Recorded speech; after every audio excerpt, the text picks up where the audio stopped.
Hey, what's going on at Shit Talk Reviews? I'm John, Derek in the house with me, and we're fortunate to have a special guest today. He's an award-winning author, writer, artist, comic book creator, one of the founders of Brooklyn heritage heavy band Life of Agony. He's in the Metal Hall of Fame. So with that, Mr. Alan Robert, thanks so much for joining us, man. We're really happy to have you with us. Thanks for having me. Absolutely. Where do we find you on the planet today? Dirty Jersey, baby. Dirty Jersey. The Dirty Jersey. Yeah. You were supposed to get snow last night, and it was just the dusting. I was out shoveling this morning. Yeah. Oh, okay. So it wasn't the dusting. Now, do you go out and do snow angels with your kids? You know, now that you're all grown up.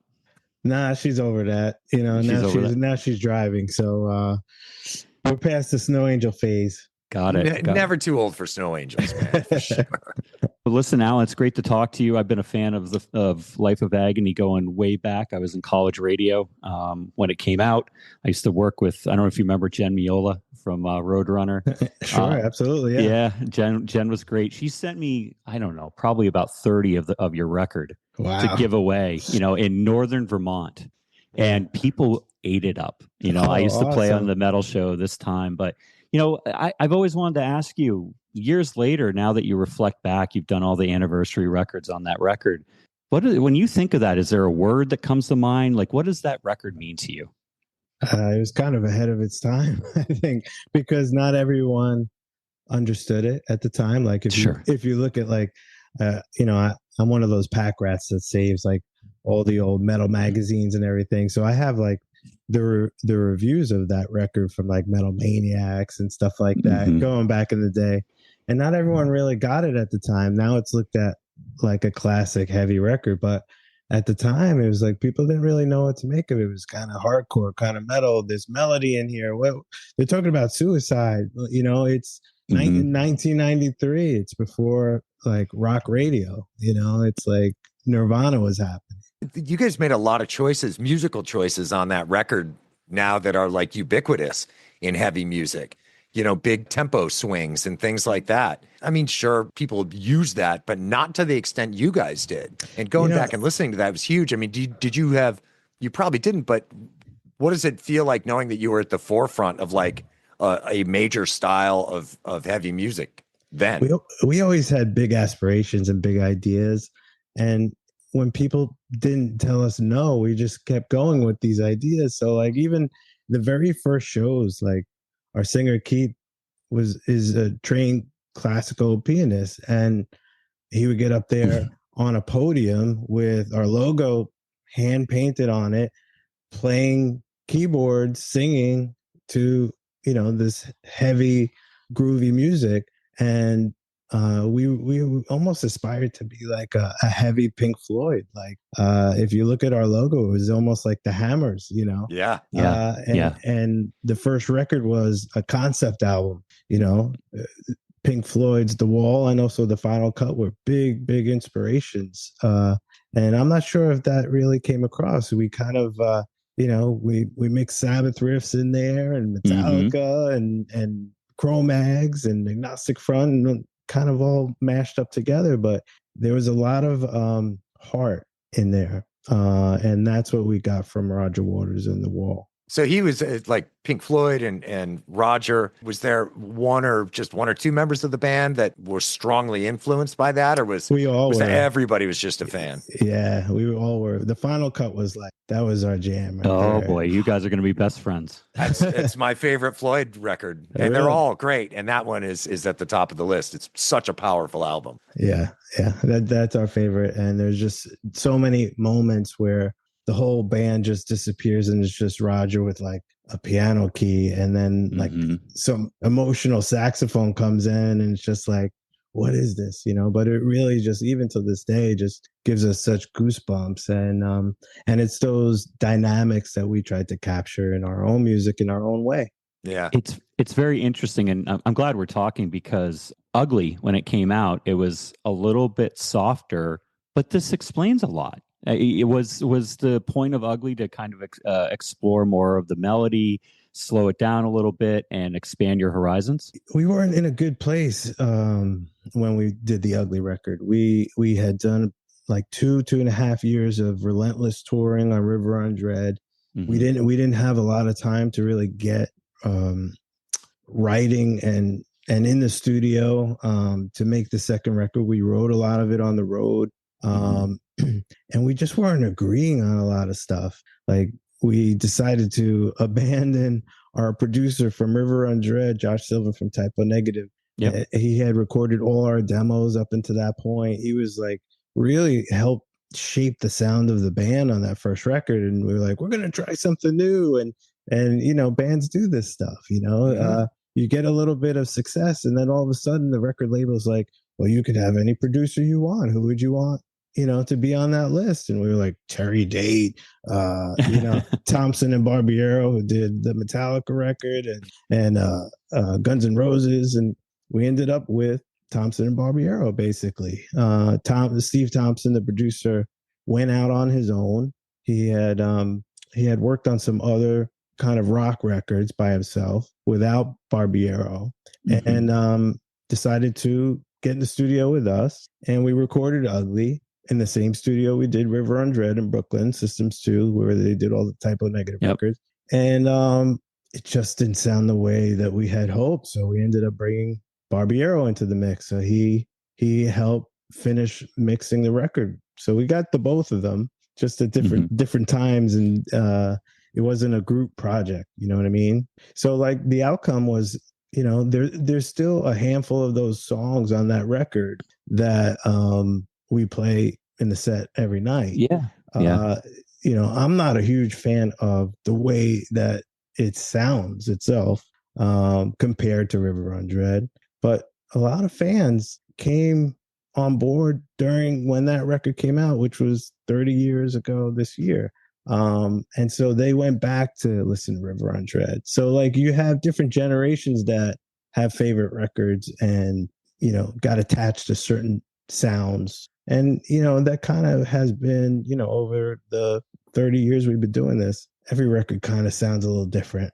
You know, we kind of evolved, and we weren't into the cookie cutter formula like some other bands, you know, just churn out the same sound every time. I love the record, and Let's Pretend at the time really worked with me because I was terrified of a girl that I wanted to talk to.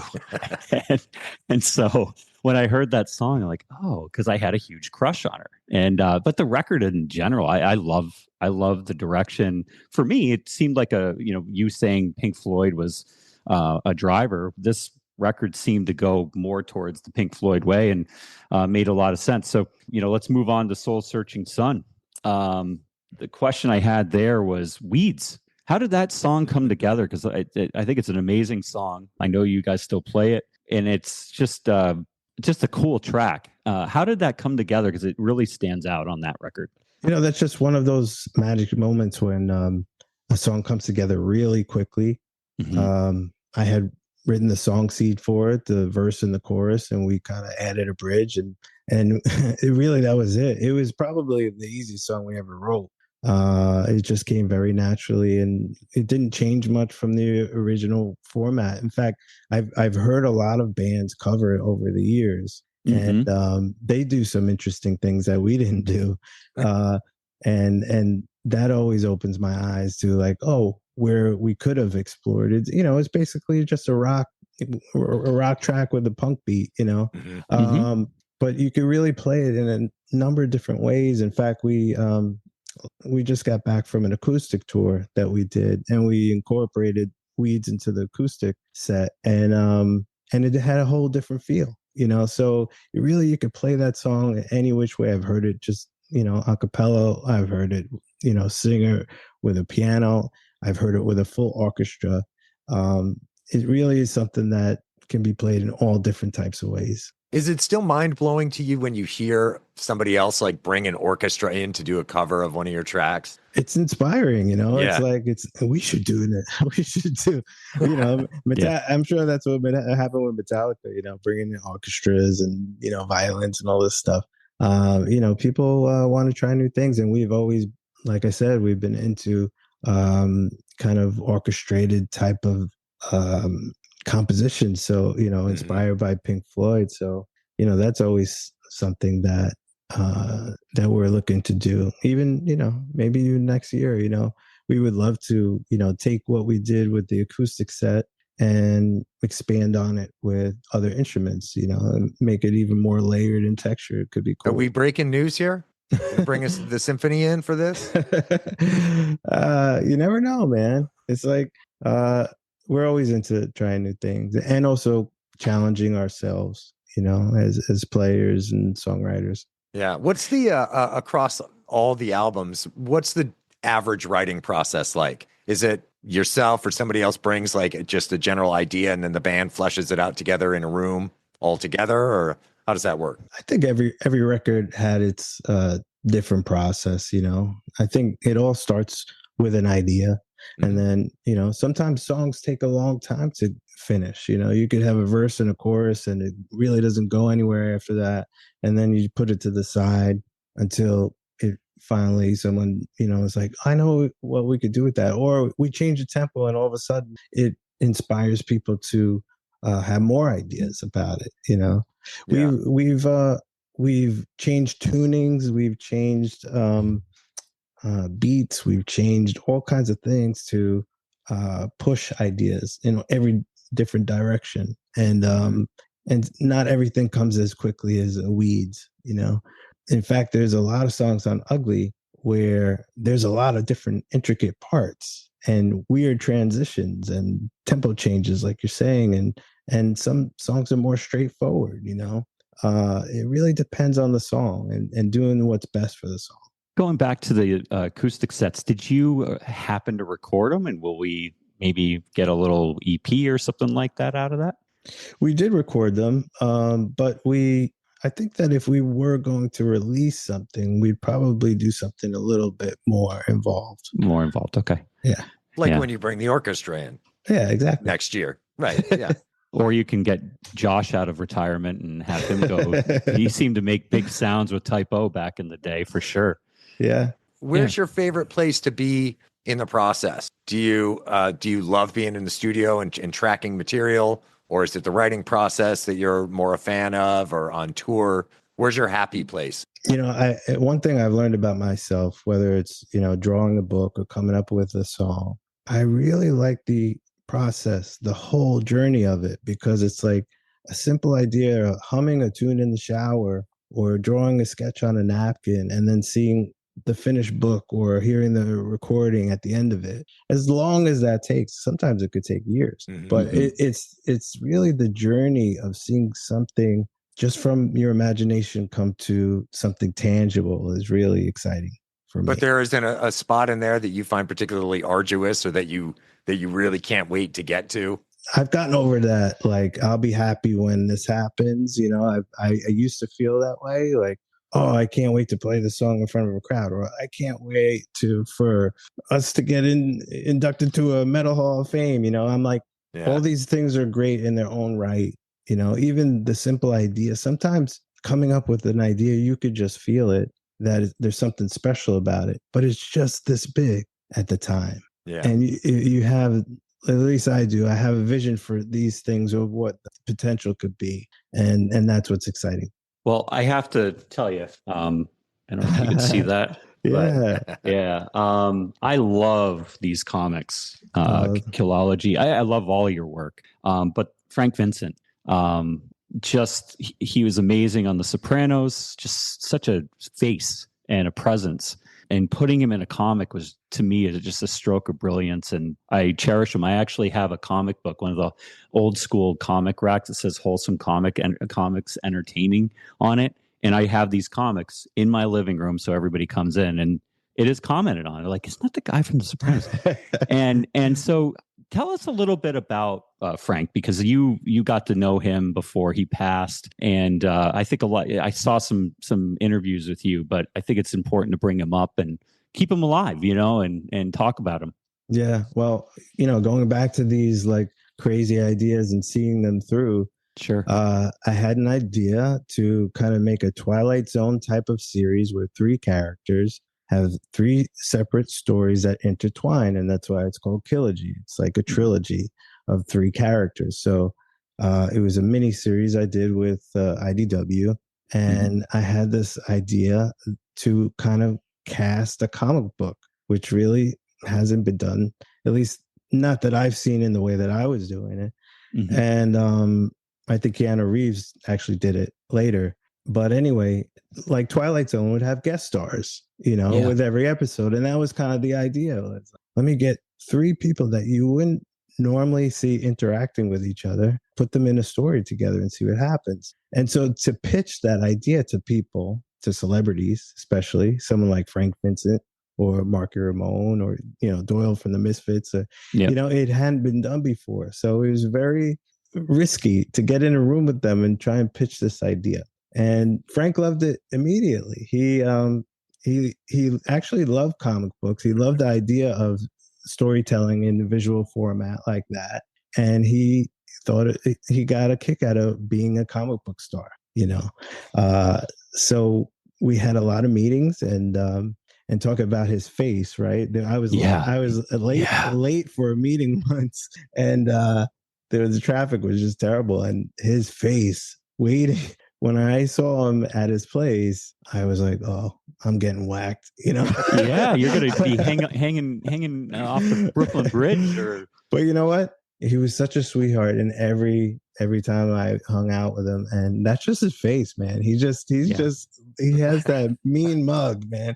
And we actually, I don't know if you like the comics, but we were also developing that Killogy as a animated TV show, and we did a 6-minute teaser that was fully animated. It's online. You can watch it. If you go to KillogyAnimated.com, I think Rolling Stone had presented it for us.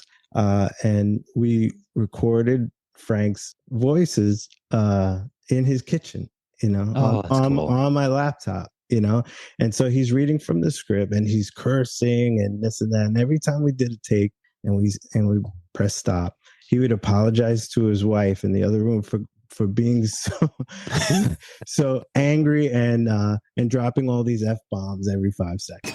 You hid the bodies down here? What are you, nuts? No. Not the bodies, just the fucking heads, stupid. Fuck this. That's amazing. That's amazing.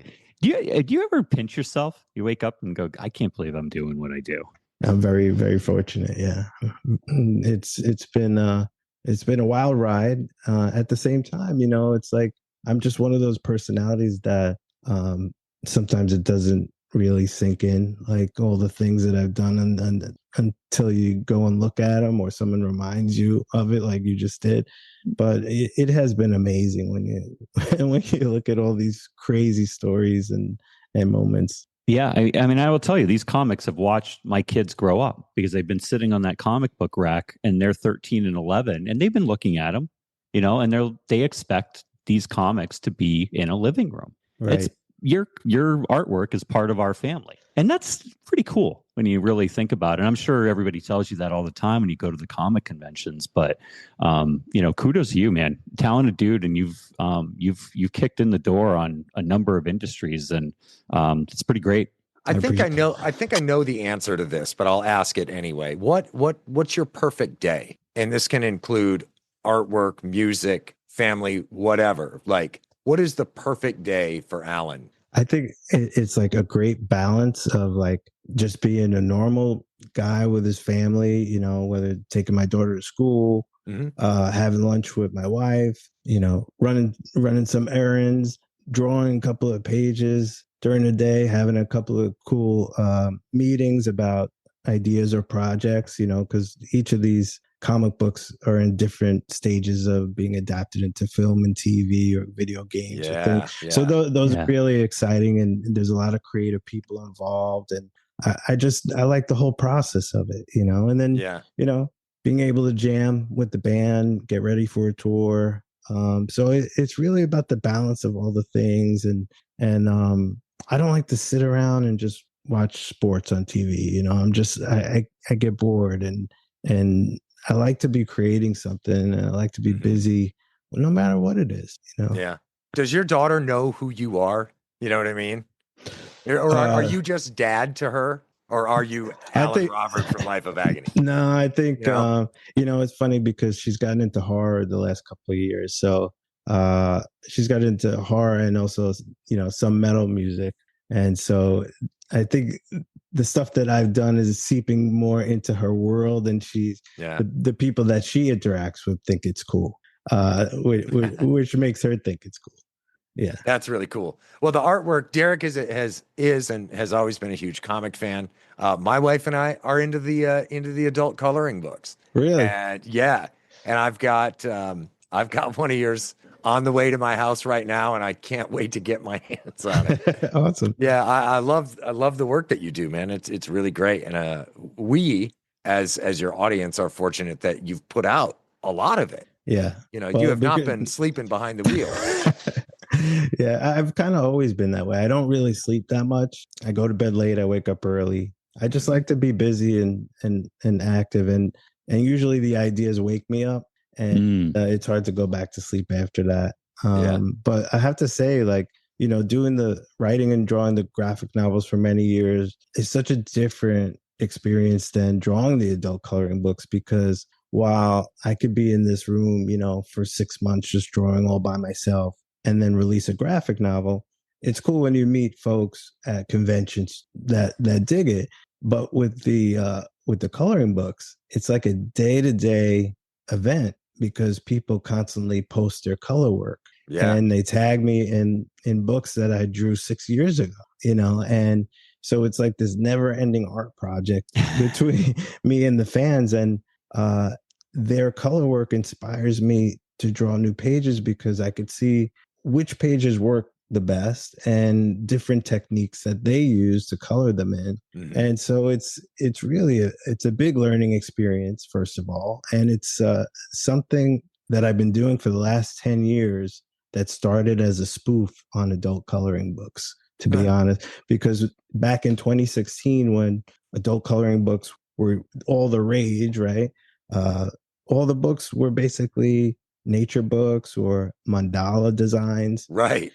And I was like, where's all the coloring books for horror fans? None exist. And I was like, I'm going to make one, and I just set out to make the ultimate horror adult coloring book kind of as a joke, because I was taking these beautiful flower scenes and dropping a zombie corpse in the middle of it, or, a city at night under a moon with a vampire, so just as a horror fan, I wanted to do it, and I thought it was funny also.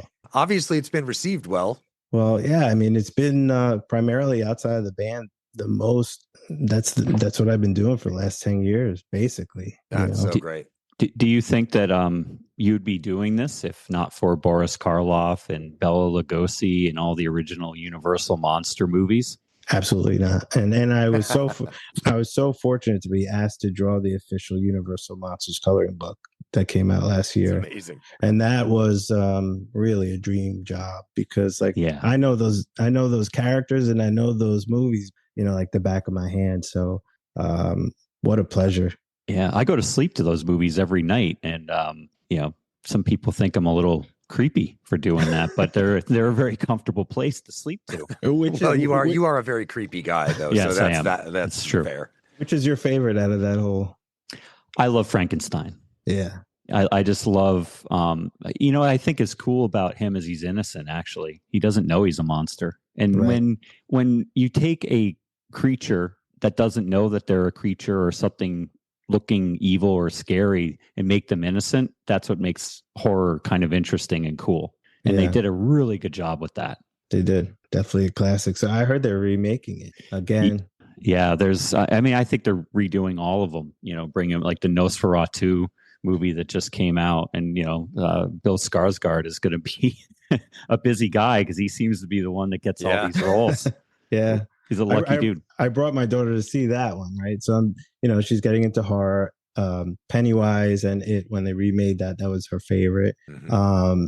But we went and saw Barbarian, which she loved. But then I took her to Nosferatu, and you know how long it is, man. It was like she fell asleep at like the hour and a half mark, woke up, and there was still an hour left. She was like, "Why is there so much breathing in this movie?" Well, that's what it is. Yeah. What's your go-to? What's your favorite? I love Creature from the Black Lagoon. You know, it's just something about the underwater sea creatures for me, and how powerful he is, you know, like throwing cars aside and stuff, you know. But I'm also a big fan of like the 80s Evil Dead 2, Texas Chainsaw Massacre 2. I like the horror when they put the comedy in there too. I like some of that. You know, a little levity sprinkled in there. Yeah. It's just, it's so twisted to me that I love it. You know, Freddy Krueger, the one-liners from Freddy. Yeah, Freddy. You know, I was always a big Freddy guy. But of course, I really love the psychological horror. Like The Shining's probably my favorite movie, period. That one. And, you know, even like, you know, smaller movies like Jacob's Ladder or something like that. Man, yeah. That's a powerful flick. What are you into that would surprise people? Like, what's a go-to that you've always loved that might, you know, people might go, oh, no, that can't possibly be. Well, I'm a huge Denzel Washington fan. So anything like Training Day, or we would just watch Malcolm X the other night again. He made that movie Fallen years ago. Oh God, with John Goodman. Yeah, we love that one. Fantastic movie. John Goodman's, the way he sings throughout that movie is so good. Is on my side. Yeah, and Gandolfini's in there a little bit, and yeah, that's a great one. If I may, I want to bounce back to the albums for a minute, if you don't mind, and we can certainly cut this if this isn't something you're interested in sharing. But I wanted to talk about Broken Valley and what happened with Sony and Epic with the Rootkit software. For those, and please feel free to explain it again if it's something you're okay talking about, because it's a fascinating topic for me. Yeah, sure. So we signed to Sony Epic Records 2005. We put out a record called Broken Valley.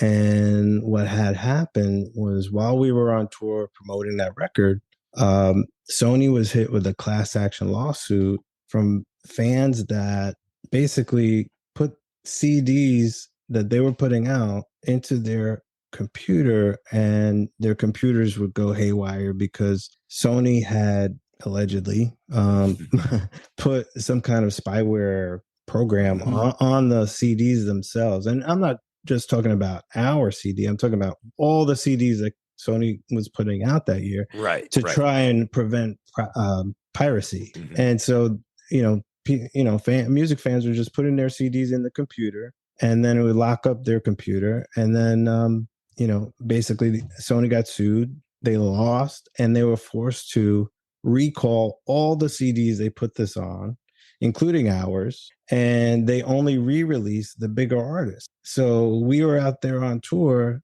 supporting a record that people couldn't get. And it was kind of like really hit us hard after working so many months on the album and spending, tons of money. And then it kind of disheartened us about the whole music industry after that. And, it was after a bunch of tours, we just kind of like went on hiatus because we just couldn't believe what happened.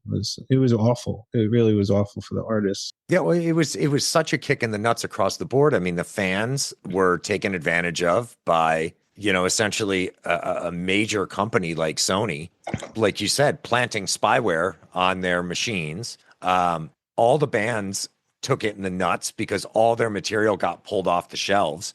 And even the bands whose albums did get re-released, they got it, again, because there was that delay and their fans were made to wait. They were made to wait. I mean, it was so frustrating from a fan's perspective. And, as a musician myself, just how maddening that must have been for you guys and for all those artists. The kind of shit that big companies can pull and often get away with at worst case, a slap on the wrist. And you guys, there was no real recourse for you after that, was there, for the band? No, we just, we were able to get off the label pretty easily because of it. But it was like, that was our first taste at signing to a major label. We had been with indies our whole career. And we were just what a terrible first outing with a big outfit. I'm so sorry. Terrible. We definitely live up to our name very, very well over the years. Well, how have things been with Napalm? You signed with them in 2015, 2016, somewhere in there? Yeah, I forget the dates, but yeah, we did 2 records with them. Right now we're not with a label. We put out some just a song last year, like The Crow. Great song. Tribute to Brandon Lee and the Crow, the original Crow. And we're just kind of like, we don't have the pressure of like, oh, it's time to, we're off the road. We got to make a record, go back out on the road, promote it. It's like, we're kind of past that kind of mentality. We're able to kind of do what we want when we want it and when it feels right. And I think that the music industry has also changed over time. And while the old school fans are more album oriented, I think the younger generation is more song oriented. And even 10 years ago, I had younger cousins that I checked out their playlists on their iPods at the time or whatever it was. And, they had songs. It wasn't albums. No one was really listening to albums that way, except people from our generation and older. So as the world changes and music fans' tastes change, I think that, the releases will also kind of change. So we're not in a rush to just throw anything out there for the sake of it. That seems smart. Like Rob Flynn talked about that. He from Machine Head, he said that they're putting out songs and 3 songs here. And we did an interview with Brian Fair from Shadows Fall, and their next record is not going to be a record. It's going to be a series of releases. And that seems like a good trend. Attention deficit, right? We live in a society where phones have, deteriorated young people's minds to the point where they can't actually focus on anything for longer than maybe, 10 minutes at tops. And so it makes sense. Well, I mean, it's that, and it's also, it's our attention too. It's like, we're all doing different things outside of the band. We all, Joey and I have daughters and wives. And so like, we have other things going on in our lives at this time, and to just come off the road and everyone just focus on writing 10, 12 songs and then recording it. I mean, you're talking about years of time devoted to that project. And I'm not saying we won't do, but it's not a priority right now. Yeah. Sure. Spoiler NYC. Yeah. Why are you only banned in 38 states, and are you actively seeking bans from the other 12? I was looking for an excuse because it was a side project. I was looking for an excuse not to go on a full tour with that project. So if you're banned in 38 out of 50 states, it gives you an excuse to just stay local. Okay, that makes sense.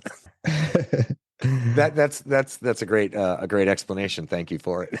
One of many. Plus, my guitarist was locked up for a while. So that'll do it too.